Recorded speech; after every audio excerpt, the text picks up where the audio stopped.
The avoidant attachment style goes back again into childhood, possibly when we were children and our parents was neglecting our needs or the caregiver. Avoidant people have learned that they can't rely on them, so they would, as children, try to be independent, and carries that behavior into their lives, which makes them believe that their partner should also be independent and self-sufficient, which is not true, because in a relationship, the whole idea is that we should try to regulate each other and be able to depend on each other. So avoidant people, they tend to suppress their emotions rather than to express them, contrary to the anxious attachment style. They also use something called the activating strategy, meaning that they would try to find flaws in their partner, or they would be saying things like, I'm not ready to commit.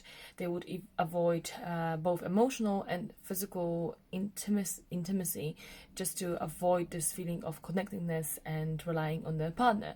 So often what happens once they start to get feelings in the avoidant people, when they start to get involved, boom, wall appears, and they will try to find things to push themselves away from the relationship, from their partner.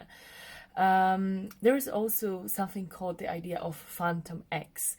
So what often happens with avoidant individuals is that the same circle will, happen. They would find a partner, they would idealize to start with, but once this feeling of intimacy and closeness creeps in, they would start to notice the flaws, they would push them away.